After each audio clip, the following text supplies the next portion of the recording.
নমস্কার বন্ধুরা, welcome to হুদাতি sports. তো আজকে আমরা এই ভিডিওতে আলোচনা করব পরের মাসে ইংল্যান্ড সফরে ভারতের সম্ভাব্য 15 জনের দলে কারা সুযোগ পেতে পারেন সেই নিয়ে এই ভিডিওটি হতে চলেছে। তো ভিডিওটি শেষ পর্যন্ত দেখতে থাকুন। আইপিএল শেষ হওয়ার পরে জুন মাসে ইংল্যান্ড সফরে যাবে ভারত। সেখানে 5টি টেস্ট ম্যাচ খেলবে। সেই সফরের আগে টেস্ট ক্রিকেট থেকে অবসর নিয়েছেন বিরাট কোহলি এবং রোহিত শর্মা। ফলে তাদের ছাড়াই দল নির্বাচন করতে হবে অজিত আগারকারের কমিটিকে। রোহিত অবসর নেয় নতুন অধিনায়ক নির্বাচন করতে হবে। 23শে মে সম্ভবত ইংল্যান্ড সফরের দল ঘোষণা করা হবে। যেহেতু ইংল্যান্ডে খেলা, তাই দলে পেসারের সংখ্যা বেশি রাখবেন নির্বাচকেরা। পাশাপাশি বেশি অলরাউন্ডার নেওয়ার কথাও ভাবতে পারেন তারা। 15 জনের দলে 5 বিশেষজ্ঞ ব্যাটার, 2 উইকেটরক্ষক, 3 অলরাউন্ডার, 1 বিশেষজ্ঞ স্পিনার ও 4 বিশেষজ্ঞ পেসার রাখা হয়েছে। ভারতের 15 জনের সম্ভাব্য দল: 1. যশস্বী জয়সওয়াল। ভারতের টেস্ট দলে ওপেনার হিসেবে নিজের জায়গা পাকা করেছেন তিনি। অস্ট্রেলিয়া সফরে 17 রান করেছেন। ইংল্যান্ডে প্রথমবার টেস্ট সিরিজ খেলতে যাওয়া যশস্বীকে ওপেনার হিসেবে খেলানো হবে। 2 নম্বর লোকেশ রাহুল। রোহিত অবসর নেয় একজন ওপেনার দরকার ভারতের। নতুন কোনো ওপেনারের ওপর ভরসা না করে অভিজ্ঞ রাহুলকে খেলাতে পারে তারা। রাহুলের অভিজ্ঞতা রয়েছে অস্ট্রেলিয়া, দক্ষিণ আফ্রিকার মতো দেশে ওপেন করার। ইংল্যান্ডেও সেই কাজ করতে হবে তাকে। 3 নম্বর শুভমান গিল। রোহিতের পরে ভারতের নতুন টেস্ট অধিনায়ক হওয়ার দৌড়ে এগিয়ে শুভমান। তিনি টেস্ট দলে 3 নম্বরে নিজের জায়গা পাকা করেছেন। ইংল্যান্ডেও সেটাই দেখা যাবে। 4 নম্বর শ্রেয়াস আয়ার। কোহলি অবসর নেওয়ায় জায়গা পেতে পারেন শ্রেয়াস। শেষ 15 মাস তিনি টেস্ট খেলেননি, কিন্তু ভালো ফর্মে রয়েছেন শ্রেয়াস, তাই তাকে আবার ভারতের সাদা জার্সিতে দেখা যেতে পারে। 5 নম্বর করুণ নায়ার। শ্রেয়াসের মতো করুণও ফিরতে পারেন টেস্ট দলে। ঘরোয়া ক্রিকেটে ধারাবাহিকভাবে রান করায় ভারত এ দলের হয়ে করুণের জায়গা পাকা হওয়ার সময়ের অপেক্ষা, অর্থাৎ আগেই ইংল্যান্ড চলে যাবেন তিনি।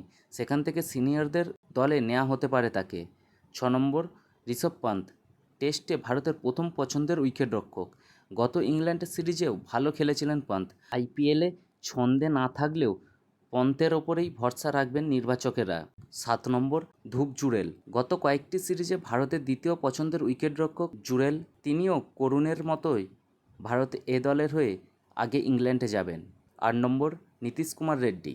অস্ট্রেলিয়া সফরে জন্ম নিয়েছেন এই তারকা।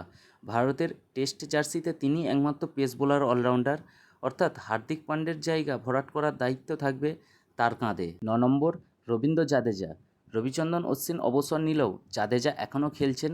ইংল্যান্ড সফরে ভারত যে 3 জন অলরাউন্ডার খেলাতে পারে তাদের মধ্যে একজন জাদেজা। 10 নম্বর অক্ষর প্যাটেল। জাদেজার মতোই অক্ষরও স্পিনার অলরাউন্ডার। দুজন 15 জনের দলে থাকলেও ইংল্যান্ডের মাটিতে প্রথম একাদশে জায়গা পাবেন যে কোনো একজনই। 11 নম্বর কুলদীপ যাদব। দলের একমাত্র বিশেষজ্ঞ স্পিনার। জাদেজা এবং অক্ষর থাকায় আর কোনো বিশেষজ্ঞ স্পিনার দরকার পড়বে না ভারতের। 12 নম্বর জসপ্রীত বুমরা। ভারতের পেস আক্রমণকে নেতৃত্ব দেবেন বুমরা।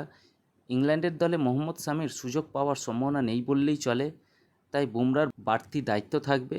তবে সব টেস্টে খেলবেন না তিনি, খুব বেশি হলে 3টি টেস্টে খেলানো হবে তাকে। 13 নম্বর মোহাম্মদ সিরাজ। আইপিএলে ছন্দে রয়েছেন সিরাজ।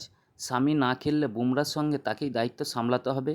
যে ম্যাচে বুমরা খেলবেন না সেই ম্যাচে ভারতের পেস আক্রমণকে নেতৃত্ব দেবেন সিরাজ। 14 নম্বর প্রসিদ্ধ কৃষ্ণা। আইপিএলে ভালো ছন্দে রয়েছেন প্রসিদ্ধ। তার উচ্চতা ও গতি ইংল্যান্ডে বড় অস্ত্র হতে পারে ভারতের। ইংল্যান্ড সফরে যাওয়ার কথা তার। 15 নম্বর জস দয়াল। একজন বাঁহাতি পেসারের কথা ভাবছেন নির্বাচকেরা। খালিল আহমেদ আইপিএলে ভালো খেললেও তার চেয়ে বেশি গতি দয়ালের, ফলে ইংল্যান্ড সফরে তার সুযোগ পাওয়ার সম্ভাবনা বেশি।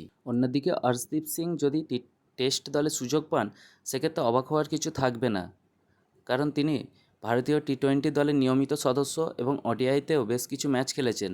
এখন দেখার টেস্ট দলে অর্শদীপ সিংয়ের অভিষেক হয় কি না। ভিডিওটি এখান পর্যন্তই। যদি ভিডিওটি ভালো লেগে থাকে ভিডিওটি লাইক এবং শেয়ার করবেন এবং ক্রিকেট বিষয়ে আরও আপডেট পেতে চ্যানেলটি সাবস্ক্রাইব করবেন। ধন্যবাদ।